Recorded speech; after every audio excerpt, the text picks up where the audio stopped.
Well, as the last one will be serving in the month of August, as they say, we're getting closer and closer. There's only one way to know that, and it's the feeling of the heat. Such kind you get only from a busy kitchen.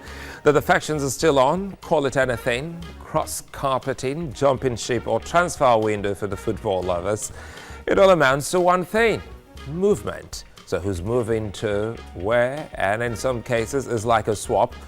Come over and I'll move over there, talk about succession plans, who's taking over from the incumbents or who's trying to squeeze the candy off the hand of the man who's in charge.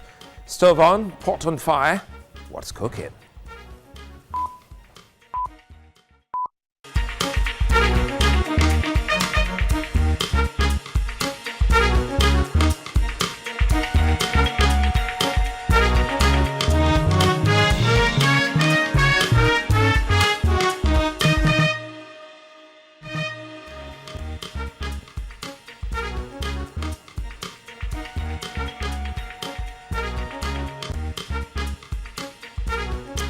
As political stew, Sulaiman Lede, welcome. Now, in a world where fake news is rife and deservedly disturbing, many get really agitated as to what to believe.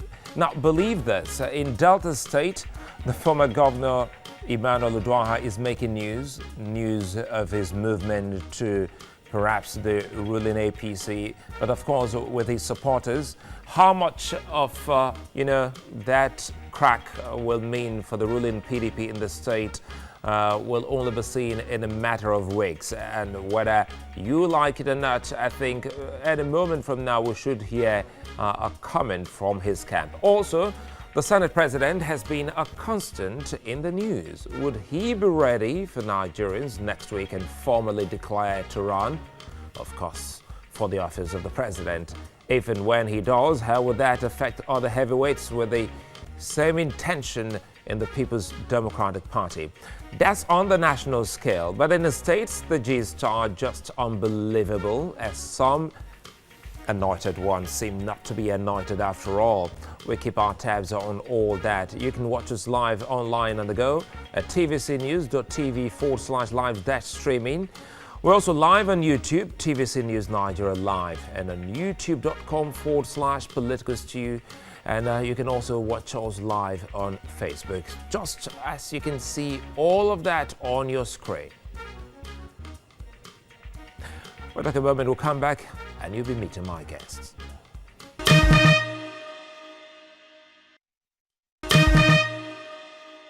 You know how they say it, politics is local, that's what politicians say. And just before you meet my guest, we were actually having a conversation asking me about, patronizing Made in Nigeria. And I did say, come on, sometimes when you get to see some of the best suits, these are made by Nigerians. Now, bringing it back home, we're looking at party politics today. And how much of internal democracy you get to see in political parties is something that really gives many Nigerians sleepless night. And just as you chase the news and you try to understand it, you get to a crossroad, and it makes you feel like a neophyte, someone who's truly bereft of what exactly is happening. And that is why we bring in the players right here in our political kitchen to tell us what exactly this is about. Joining me right this evening is Adetunji Fadina. He's a member of the All Progressives Congress, and of course we'll also have the former chairman of the People's Democratic Party here in Lagos State, Tunji Shelle. He joins us also on the show. Good to have you gentlemen on the show. Thank you very much for having me. Thank you for I used the word while we're starting talking about anointed candidates, and this is one thing that has actually, many Nigerians. First we had talk about godfathers, and we also had talks about anointed candidates, and how all of that pans out sometimes is something that even the electorate or even party members can't truly understand. But gentlemen, perhaps I should be starting with Mr. Shelle. Perhaps he should be able to tell us what this is about. While you were there as chairman of the PDP, Lagos State, you must have had, a thing or two about party democracy, and the talk about people anointing candidates. How does this work in political parties from the eye of a PDP member? Well, thank you, Sulaiman. I'm not a regular politician, and there are certain things I did differently while in office. I didn't really believe in godfatherism because I was not brought up that way to concur to what another man decides to do or to do with me. So I played politics the way I like to do. I didn't hold nocturnal meetings except it was absolutely necessary. I didn't have a godfather, but I had people that I respected in the party. People who think alike, people I could consult, people who could call me for advice, people I can go and advise behind the scene so that we didn't get things wrong. Probably I didn't get to the level where godfatherism was played to the best of my knowledge. But as the chairman of Lagos State PDP, I had a mentor, I had a role model. My major role model in politics was I wanted to be like Chief Obafemi Awolowo or nothing else.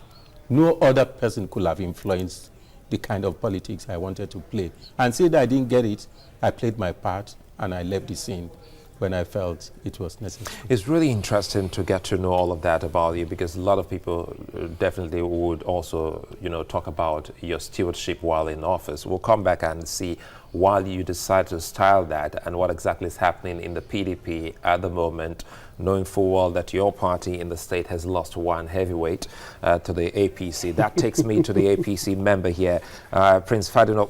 Let's talk about internal democracy. What's your reading or your understanding of internal democracy from the eye of a member of the APC? I think you can look at it either negatively or positively. Just like my brother here said earlier, you have to me, I see people as my mentor, somebody I look up to. I have several people that I look up to. And one of the key things that I learned from them in the last few years is that they're pure, sincere. And that sincerity of purpose is what I want to see. Because I live in Lagos, and I keep hearing the cry of my people, keep feeling their pulse. My father was a king in 1945 to 1954. And I understand the politics that happens when he was removed as a king. Painful it was. But coming back now and looking at the system as it is, well, we used to hear Baba Sokwe. That's just. But now, what I see in the system, and I must give kudos to the incumbent governor, is holding the structure very effective. And the kind of leadership he's giving is something that somebody could emulate. And I think I should give it to him for that. What I think. Let's really break it down, and that's where I really want us to touch on. It will seem as if we're just trying to paper over a crack. I understand the whole politics now, because when you say, I'll come back to Tunji Shelle now. You did say you were trying to style your kind of politics along the lines of Chief Obafemi Awolowo, and many people will be swayed by that because they see him as someone who's got it all in terms of good examples. Was there any time you encountered people who told you that they wanted a particular candidate while you were chairman over, the decision of the entire party members? PDP Lagos is a peculiar one. We've never been in power in the state. We've never won at the governorship level before. So it will look strange to me to ever think of anybody trying to impose a candidate on me while I was the chairman. People need the kind of character I'm made of. And there are certain things you don't introduce to a unique character. It's either I do it or I don't do it. If I make a mistake, I admit I make a mistake. But nobody ever told me change the name of a candidate. Except there are cases where we didn't have candidate in for a particular position. We have to substitute. maybe 2 for House of Reps, and we don't have for House of Assembly. We try to adjust. That's the kind of thing I can do, and do it with reasons, convincing reasons for that matter. You know, the peculiarity which you brought to your office while you were chairman, would you say that amounted to, you know, the loss we're getting to see in terms of some members leaving? A case in point now is the news of the chairman who's just left your party. You were the former chairman just before he took over from you. Definitely, yes. So when Mr. Salvador came on board, were there any kind of bickerings internally that you saw that amounted to him leaving the party at this time? Well, let me start from the beginning. We looked around. I was the secretary before I became chairman, and I knew what it took. In politics, you don't do strictly elections to bring people on board. You do consultations, you work among yourself, you look for somebody who can shoulder the responsibility at a particular point in time. I realized I couldn't continue because you don't run politics without money. You needed resources to install somebody in a particular office. And when that person is in the office, how does he continue? If he can't, you call a meeting in Abuja and he doesn't have the money. He has to buy diesel for the generator. He has to buy stationery. He has to pay staff salary, which I couldn't handle on my own. Unfortunately, we produced some House of Reps members then that we thought should be able to contribute no matter how small. They never did. So I had cause to just take a bow. And we saw in somebody who promised he could handle the situation. He had the means, he had the resources, and then we introduced him to the other members of the party, to the leadership. We compared him among others. He got the office, and we realized that he didn't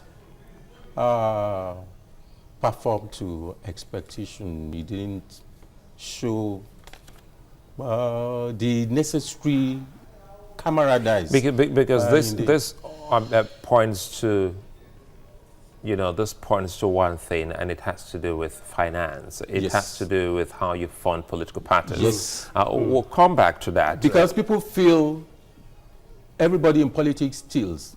You need logistics to be able to run. Because we'll come back. Because if you look at what he said, I'm coming back to you. The APC is the ruling party now. Does it look like, you know, a case where the party in power always dips its hands, you know, into the national pie to fund its party? Because one wonders how, for instance, the APC has been able to finance all that. If the PDP, who's never been in power in Lagos State, is, you know, being you know, starved of funds, how has it been with the APC? If PDP for 16 years. No, that's the national. Now I'm trying to look at it from the I'm trying to look at it from the state level.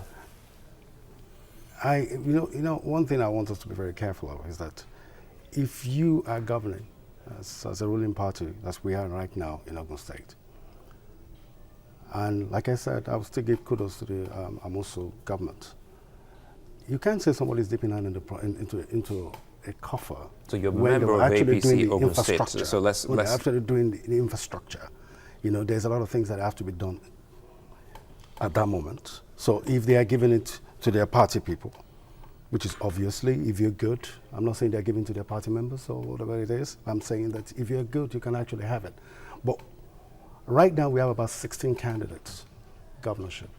Each one in Ogun State. In Ogun State. Each one of them right now, aspirants, each one of them right now are good candidates. Good candidates. But for the last 40 years, Ogun West has not been able to produce a governor. And the governor in power at the moment, Senator Adetunji, also decided that he wants to give it to Ogun West. Each one of those aspirants can fund. They have good, legitimate businesses that they can fund their campaign. and they're good candidates. How do you make them buy in on that? Because it's almost the same thing Mr. Shelle has said. He said some people who were in office at that point in time in his own party didn't come to do what you just highlighted. So how can you make these people buy in on this whole plan that they should all come in and fund it? One thing that I've seen in the last few years that I've been as a politician is that I think it's about time that each one of us must realize that one time you are not needed there. You are here to support. You know, even the Bible says that some are called and some are chosen. And the problem we have is the called who are calling themselves the chosen. Okay? So you have some people in the government who are not supposed to be there, who are supposed to be actually the helpmate to actually run the system and make the system work. What I've seen in Ogun State at the moment is the kind of leadership that I found around the government is the people that I see that are passionate about development.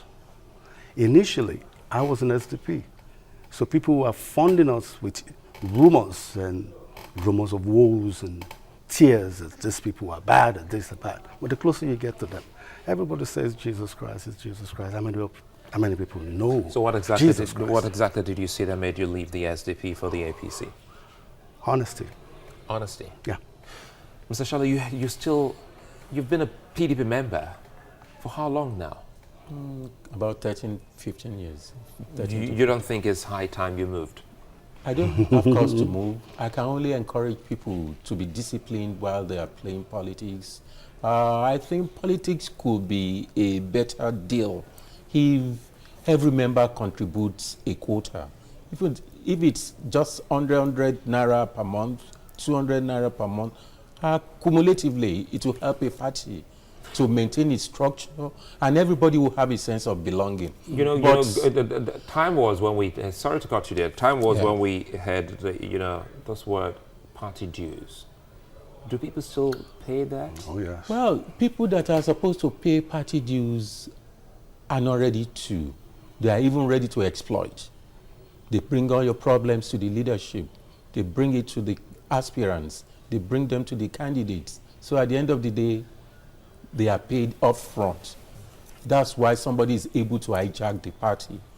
Because somebody is ready to buy all the membership cards, pay dues for as many people as possible. I said we want to deceive ourselves. That's the reality on ground now. At the moment. Like APC is trying to do direct primaries. Somebody is going to hijack the sales of the membership cards. It can buy for thousands, and those people will be allowed to vote. Those people who cannot afford as much as possible will be left in the cold.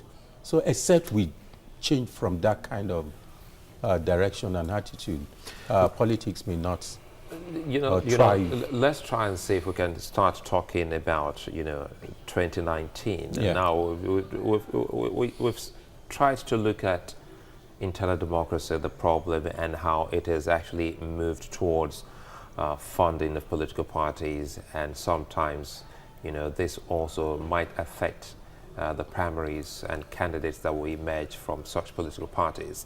Lagos State PDP used to be the most potent, vibrant opposition. Lately, we haven't heard anything from the Lagos PDP. Is it that there's I think there's that no one interest that borders in the on 2019 elections? That borders on the leadership of the party as of today, and it's very worrisome. I think even while I was the secretary of the party, nobody knew the difference between myself and the publicity secretary, because I was always your guest. Either TVC, channels, Silverboard, everybody knew me. Some people even thought I was the publicity secretary. So every time I had engagements with Joe Igbokwe and stuff like that. And when you prove your worth, probably you get promotions and you get higher in your field of endeavor. Probably that's why I eventually became the chairman. I did the best I could, but it was highly challenging. Let's get this. Yeah. Is the PDP Lagos State going for the 2019 governorship elections? We have an aspirant that has shown interest already. Definitely, we shall give him the necessary support, morally, people who will back him financially. Just an aspirant. To the best of my knowledge, I don't know those people who are hiding. You want to give a name? Well, Deji Duarte is the only aspirant that I know that is moving around to consult with PDP Lagos State. Lagos State. That's the only aspirant I know so far. Probably somebody is doing a night.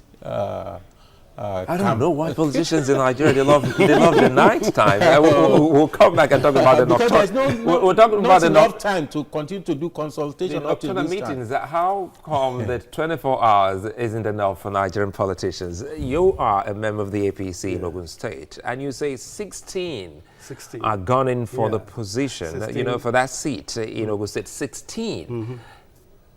Isn't that just too much? Well, we have the pretenders and the contenders.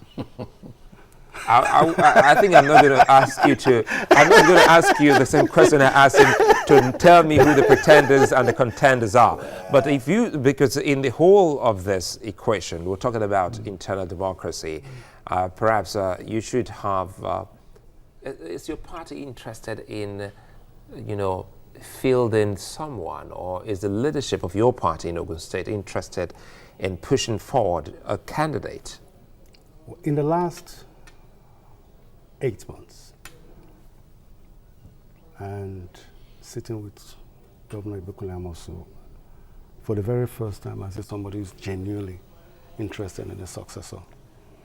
And not only interested in the successor, he's also interested in somebody that can continue where he stops. And that gets me, because there are leaders who doesn't care a hoot about what happens when they leave in office. But this man is caring so much about who's going to take over from him.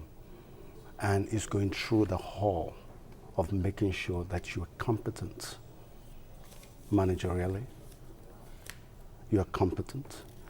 In all of the 16 people, let me put you on the spot now. Okay.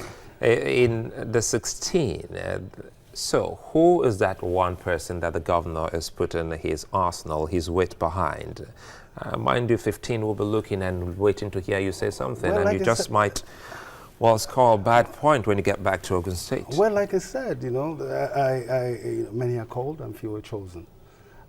Out of all the 16 people, when I was contesting for the overship of my community, the Olota, I stepped down not because I wasn't good. I stepped down because I knew I'm needed outside to be able to join force with the new Oba. And I think it's about time most of all these aspirants look within themselves and realize who among them is worthy enough to wear the crown. Now, to me, among all these aspirants that I've looked, I see B. Otegbe. B. Otegbe. He's a barrister, he's a lawyer. And he has run a business from a limited liability company and put it on the stock exchange globally. He's competent. He has a fear of God. Managerially is sound. And I'm asking myself, why won't I vote for him? Of course I will. We talk about the fear of God. He's talked about fear of God, and I'm coming back to you, Mr. Shelle, and it has to do with the ninth time, the love for, the nocturnal meetings. And that, again, for some people who have called themselves, men and women of God, they shy away from all of that, such kind of meetings. Must politics in Nigeria always take place, especially when key decisions actually take place? He's just said something about B. Otegbe. Perhaps if a decision is going to be made against him, it will be made in the thick of the night when you're asleep. How does that work in politics for 13, going 14 years that you've been a member of the PDP? Because a while ago you said you never held such kind of meetings. I never needed to. But a meeting can drag into the wee hour of the day if you started 6, 7, late. And then you started late. Possibly you needed a break to reconsider a particular issue. you can reconvene. That happens once in a while, and it depends on the level. If you are at the local government level, what are you doing up till late in the night? If you are at the state level, what are you doing up till late in the night? It's only at the presidency, at the national level, that there are now let's talk about the national level. I was coming there because when Mr. Fadina said for 16 years your party was in power, perhaps did you think that the party at that point in time abandoned the Lagos PDP in terms of funding? Because one would have thought that 16 years of the ruling party then, the PDP, should have actually given some financial muscle to the PDP in Lagos State. Well, it may be very difficult to define. The party did as much as it could. You know, you have a minister representing every state, and a minister in office commands and controls some key assignments and probably contract awards. Some people that are awarded contracts probably sponsors certain political activities, and that's the only way you can break even. If you have people in the House of Reps, the Senate, and House of Assembly, there are little contribution from their remunerations in the month, which is stated in the Constitution. If they put it down, you can use it to run the office. But not much was forthcoming from the federal level, and it actually affected our performance in Lagos. Did you think it was deliberate? Because one would have thought that your party was so interested in winning Lagos State because Lagos was actually key, and if funding of I think we were just being wasn't coming your way the way it should have. Overwhelmed. We were being overwhelmed by the enormous resources, natural resources that is abundant in Lagos, that the incumbent is always using to muzzle us out. They have abundant resources. They have already established contacts here and there with the police, with the security agencies, with the INEC. The INEC and police? Definitely, I'm saying it frantically because I had cause to write letters to INEC in Lagos that some of their operational officers are living in Lagos State government quarters. You have your facts on that? I wrote letters in this regard. I wrote so that certain people could be posted out of office then. What happened thereafter? Well, the person was posted out and he was brought back again to continue. After the elections? Even before the elections. He still participated in the election. He was posted to Oyo Ogun State, yet he still came back to Lagos and influenced things here. All these things can be corrected. It's a question of time. It's a question of sincerity, and then knowing that we have problems, we should be able to address it. We have problems, except we want to shy away from it. Because the federal government doesn't have enough money for the police to buy vehicles. Lagos State is buying. If PDP is not in power, how do you expect PDP to buy vehicles for the police? So when police wants to carry out its operation, definitely it will be biased towards the ruling party in the state. So it's so it's a case of who pays the piper calling the tune. Your party has just been fingered in doing some, things, even though you're not in Lagos, but that's your party. You heard him right. For instance, if a case, as he has highlighted, is brought before you, being a member of the APC, talking about some people who are having some kind of favors, that's the best word to qualify that, from the APC, and they are supposed to be members of the electoral umpire or the security agencies. That means your party could be having some undue advantage on elections day. One bad apple spoiled the bunch. Sometimes we point fingers wrongly. Wrongly? If I want to, there's a Yoruba adage that if you want to kill a dog, give him a bad name. Not every offense is an offense. I have not seen some of those things clearly. Maybe you were in the SDP then. Well, when I was in SDP, I didn't see, we're actually like mirroring into APC to see what was going on. But let's be honest with ourselves, I think it's about time that we realize it's not about party anymore. It's about our people. We need to touch lives. A lot of people are here because they want to make an impression. It's about time we start making an impact. Don't let us start pointing the finger, this one is doing this one is doing that. Every one of them are doing it. So don't point finger that this one is doing it because this one is getting it right. But the truth is... I was being specific, talking about Lagos State. I'm just saying that, it's about time we focus on development of our people. One of the reasons why I went back to Ogun State is because I can hear the cry of my youth. When I got there, in the first year that I got there, all I see is people raising their babale, and now I consciously have to change their mentality. And I remember this adage, I said, you cannot educate a community and at the same time defraud it. It's not possible. I think it's about time that we look into the system and begin to educate the system because we need to change the wheel. It's very stiff. The corruption system compartment in the whole Nigeria is bad. And you think your party is doing enough to correct that? You see, it's a process. It cannot be done. It's like somebody saying that something has to be achievable in the next 10 years.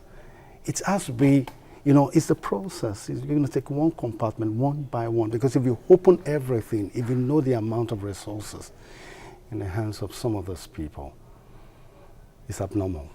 Now, let me give gentlemen, both of you, time to freely express something about the one so chosen by your party in your mind's eye to fly, the flag. You talked about a gentleman here in Lagos. What are those things you think your party can do to support such individuals? Knowing full well you talked about paucity of funds. Do you think your party, with its new leadership at the center, can actually be of help to see that you actualize your aim? Because there's one aim that your party is always gunning for, and it's to take over the seat of government in Lagos State. Do you see that happening with the way your party is at the moment, knowing full well that your party has just lost its chairman to his party, the APC? Well, we lost the chairman because the chairman chose to quit the party unceremoniously. Probably he didn't prepare for the office, and he got the appointment, he got overwhelmed, and he couldn't manage the office. I was the chairman. There was no time I carried thugs. There was no time I carried guns. There was no time I did anything that would embarrass the party. And if I had to do anything at all, I consulted with the leadership of the party. We have leaders and we have leaders. We have leaders, we have elders who can advise, who can give you words of wisdom. But if you fail to, definitely you find yourself in the situation where immediate past chairman found himself. I don't know what he stands to benefit going to APC. Probably he had been romancing with them long before now. Some people suspected this, but there are certain situations which you cannot change. You mean there were whispers about well, we that? had things like that in the past, and it's like he was not even taking the job seriously. Have you seen him on television discussing PDP affairs across board? I didn't see it, and we tried to encourage him to take the job seriously, because politics is a serious business. You have to impact on people. So what is your party doing at the moment to cover up that gap? Somebody else will take the mantle of leadership, and I'm sure that person will try as much as possible to fill in the gaps and ensure that we try our best. Personally, are you interested in coming back as chairman? No, not at all. I've been invited to see if I could, but I don't leave an office and then go back to it. I left it for a purpose. Based on principle. And you don't want to go back to you don't want to join the APC? God forbid. I knew why I didn't join the APC. It was AD then. I knew why I didn't join, and that position will not change. So let's close on this on your own side, your candidate and the way it's going. What's the selling point for one man against 15 others? Continuity.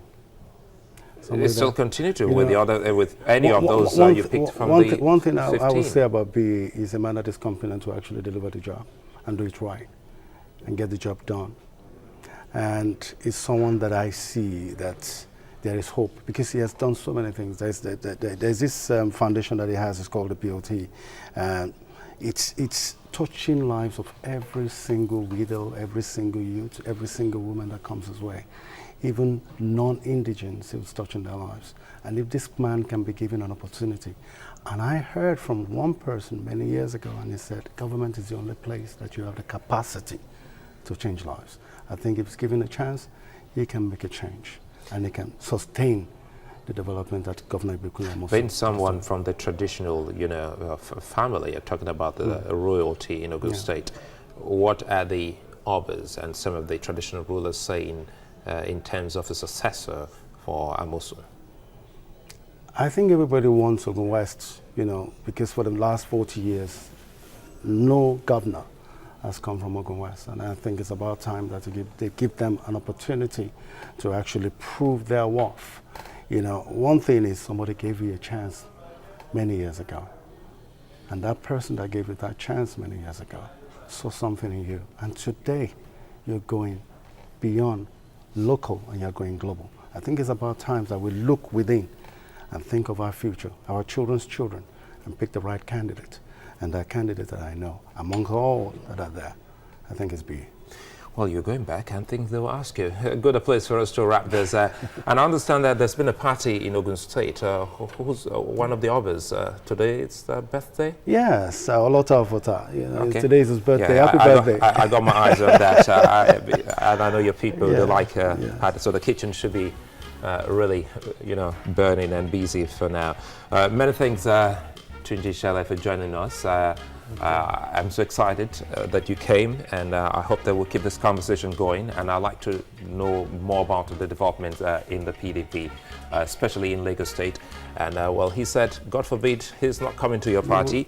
Many thanks also, Tunji Fadina, for coming all the way from Ogun State to join us here. And when we come back, we'll be looking at what it means for professionals to be in politics and how that can actually be reflected in the politics of Lagos State. Stay with us.